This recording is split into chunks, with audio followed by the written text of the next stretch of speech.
퇴근하자마자 친구들과 여행을 가기 위해서 렌터카를 이용했습니다. 그런데 주차 중에 사고가 있었고 뒷범퍼가 살짝 긁혔습니다. 렌터카 회사에서 면책금과 배상금 명목으로 약 200만 원을 청구했는데요. 파손에 비해 액수가 과도하게 청구된 것 같습니다. 면책금과 배상금을 재조정할 수 있을까요? 보내주셨네요. 아마 휴가철이라 렌터카 이용하시거나 이용 계획 중이신 분들 많으실 텐데 지금 상담자분 이 사고 때문에 당황스럽지만 자기 부담금까지 과도하게 청구가 되면 더 좀 황당하실 것 같습니다.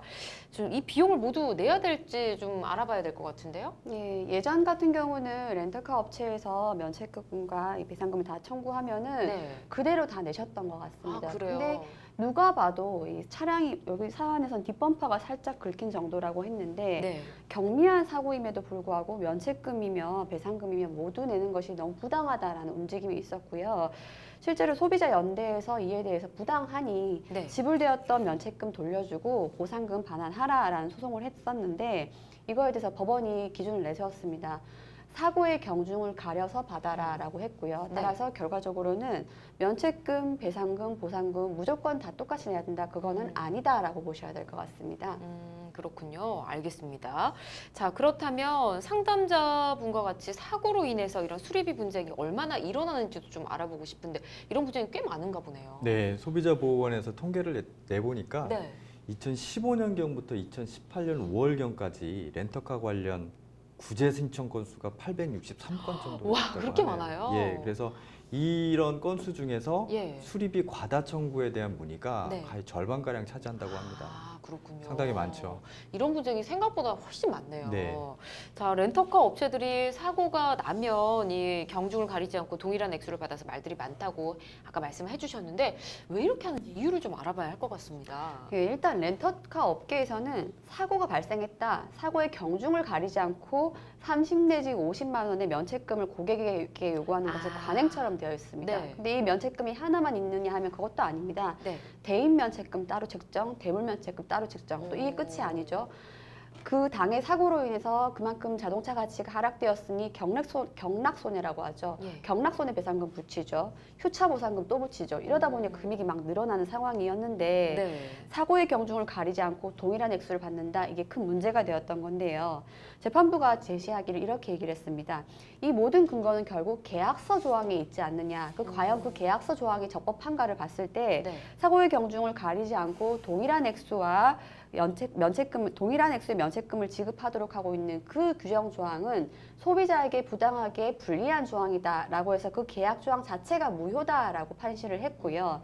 따라서 그 이후부터는 면책금은 그냥 판단을 해보고 경한 사고다라고 하면 돌려주도록 네. 경락손해도 실제로 경락된 만큼만 손해배상하도록 판시를 하고 있습니다. 그렇군요. 알겠습니다. 갑자기 이 얘기를 들으니까 렌터카를 빌리면 안 될 것 같다는 생각이 먼저 들 정도인데 이런 뻥튀기 관행에 휘둘리지 않고 제대로 이렇게 수리비만 딱 내고 할 수 있으려면 어떻게 하는 게 좋을까요? 그러니까 참 이렇게 말씀들을 많이 해드리는데 네. 저도 이런 쪽에 일을 하고 있지만 실제로 렌터카에서 인수를 할 때 이런 걸 생각하기는 어려워요. 사고가 나면 더 그렇고. 그러니까 항상 유념을 하셔야 되는데 아까 말씀하신 것처럼 그러니까 만약에 큰 사고다라고 하면 의심할 여지 없는 거죠. 네. 근데 살짝 긁힌 정도인데 기존에 그 문제가 돼 있던 것까지 같이 얘기를 해서 수리비 과다하는 경우가 많은 것 같습니다. 그렇기 때문에 차량을 인수를 하실 때 관련 그 직원이 나와서 사진을 찍을 수도 있고 여기 육안으로 확인할 수도 있어요. 네. 그럴 때 그냥 옆에서 보지 마시고 네. 같이 사진을 다 찍어 놓으시는 게 좋을 것 같습니다. 같이 사진을 찍고 동영상이나 찍어 놓고 직원한테 다 확인을 시키고 심지어는 녹음까지 좀 해놓으시면 좋을 것 같아요. 그리고 나서 문제가 생겼을 때 가장 좋은 거는 아무 문제가 없지만 문제가 생겼을 때 슬쩍 스치거나 이런 부분이 있을 때라고 하는 부분은 비교를 할 수 있겠죠. 살짝 스쳤는데 예전에 다른 게 문제가 돼 있던 것까지 같이 얘기를 해서 과다 수립이 나오는 경우가 많기 때문에 이걸 유념하시면 될 것 같아요. 알겠습니다. 어떻게 보면 조금 이렇게까지 해야 되나 싶을 수도 그렇죠. 있지만 해두는 게 낫겠다라는 하셔야 생각이 됩니다. 들고요. 네. 또 렌터카 이용해 보면 군데군데 흠집 있는 데가 있을 때도 있습니다. 근데 이용자가 사고를 내서 수리비를 이렇게 다 청구해서 받아놓고도 수리를 하지 않는 경우도 있다고 하더라고요. 이건 문제가 좀 있는 거 아닌가요? 근데 현행 손해배상 제도상에 예. 받은 수리비를 가지고 손해를 전보하는데 쓰지 않았다고 해서 이걸 막 제어한다거나 그렇게는 하지 못하고요. 예. 다만 뭐 아까도 말씀 주셨지만 다음번에 빌리는 사람 입장에서는 하자가 있고 이미 경락된 상황의 자동차를 또 빌리는 상황이니까 다음번에 빌리는 사람이 빌릴 당시의 상태가 온전치 못했다라는 네. 부분에 대해서 분명히 해두는 게 중요할 것 같습니다. 알겠습니다. 두 분 의견이 하나로 일관되게 항상 말씀을 해주시는데 자 상담자분처럼 이런 피해를 입지 않으려면 어떻게 해야 될지 앞서 말씀해주신 내용도 팁이 될 것 같고요. 네. 뭐 까지 더 있을까요, 잠깐 내용들이? 좀 정리를 해드리면 네.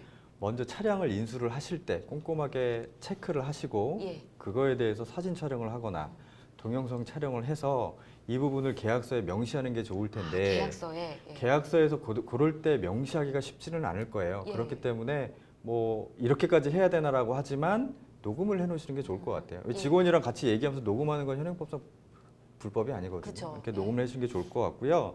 그리고 자기 차량 손해보험은 반드시 가입을 해놓으시는 게 좋을 것 같습니다. 자기 차량 예, 손해보험이요. 그 렌트카 하면 얘기를 합니다. 예. 그 손해보험, 그러니까 보험을 하는데 자기 차량 자차도 네. 가입을 하실 거냐고. 그럼 같이 가입을 해놓으시는 게 좋을 것 같아요. 얼마 비용 많이 안 네, 들어요? 비용은 얼마 되진 않습니다. 아. 꼭 해놓으시는 게 좋을 것 같고 예. 계약 체결 전에 예약이 취소되거나 중도 해지되는 경우 환급금 규정이 어떻게 되는지 또 확인하실 필요가 있고 예.